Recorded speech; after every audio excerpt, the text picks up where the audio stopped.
Marhay na banggi, mantang pendyente pa ang mga proyektong pang-infrastruktura sa syudad, may paagi ang gobyerno lokal kan Naga. Tangani mabawasan ang epekto kan maraot na panahon siring kan pagbabaha. Sa ipiglunsar na disiplinaga, laom na mapupundo ang pag-apunin basura sa mga agihan ng tubig sa syudad. May report si Joel Solina. Apera kan sigidong paglinig o clearing ka mga waterways sa drainage system sa syudad. Ngaring mahali ang mga bara o mga basura digdi, may mga intervention pang ginigibo inisyalmente ang gobyerno lokal sa paagi kang City Engineering Office asin kang Solid Waste Management Office para man dawa papaano maparikas ang pagkulpa kan tubig baha sa mga flood-prone areas urog ng unyang bayraot ning panahon asin pinag-aantis parang panahon ning tiguran.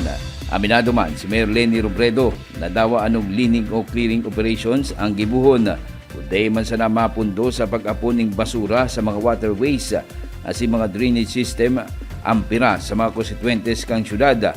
Uro-utrosan ng ining mangyayari dawa pa nga ni may nakapending ng mga implementasyon ng mga proyektong infrastruktura kontra sa pagbabaha sa masunod na taong 2027. Ang pinaka-problema talaga, disiplina kang tao sa basura. Ngunyan, nag-launch baga kita katong disiplinaga. Kaipuhan lang, ngunyan kaya garo traffic pa sana sinaro-roll out ta. Pero pati basura, iro-roll out na din. Si mga tigrilinigan ta, pag nag-uran, na nagbaha sa inda, siguradong ano mangyarara yan, siguradong basura. Ano ba dyan sa Concepcion, pag relinig mo yan, grabe naman si basura. Sa Del Rosario, abisar nakapirana kami. Pag uran, nag-uran-uran lang kang a few weeks ago, nagbaha na naman dahil sa basura. Ini yung SM, same. Ang pasdaranda ko lang ang problema sa may SM area. At yan ipapahiling ko sa screen. Dahil iguanang findings ang DPWH ko anong gigibuhon. Ang problema lang, 2027 pa ang funding niya.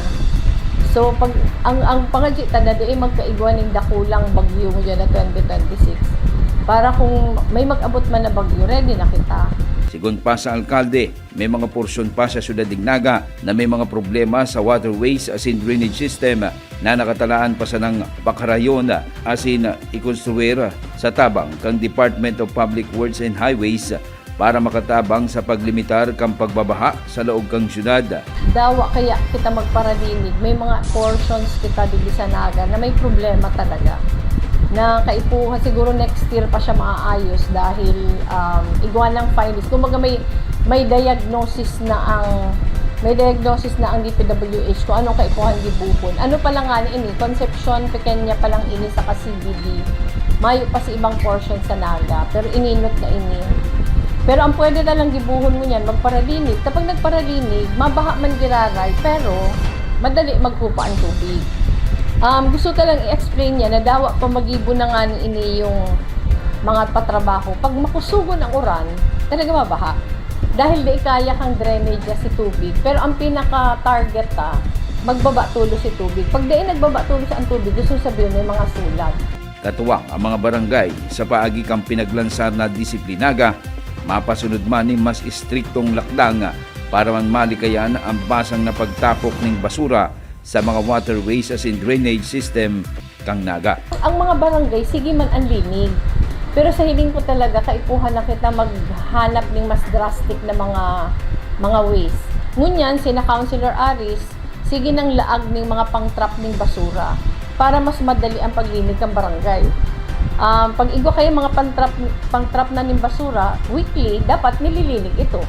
So mga natatrap naman. Pag mayo kaya ito, mas dakulang area ang nakaklag. Pero di siya, syempre pag pano na to, di maagi ang tubig.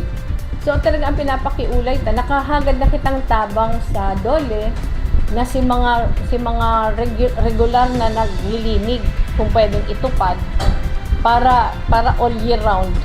Igo talaga kitang pera kan si mga usual na paglinig ang barangay. Igo talaga nakadesignate na naglilinig ang waterways. Isusunod man kang gobyerno lokal kang syudad ng Naga ang pag-clear ka mga dwellers sa mga easement ka mga waterways kang syudad. Para sa Anaga Ngunyan, Joel Sulina. Ika ako, kita, Anaga. Antabayan ang iba pang impormasyong may kinaaraman sa Lambang Nagenyo. Anaga Ngunyan, sa ngaran kan sa Kuyang Pag-iriba sa Public Information Office na pinamamayuhan ni Jason Nyola. Ako si Riza Mostar Santos. Diyos mabalos.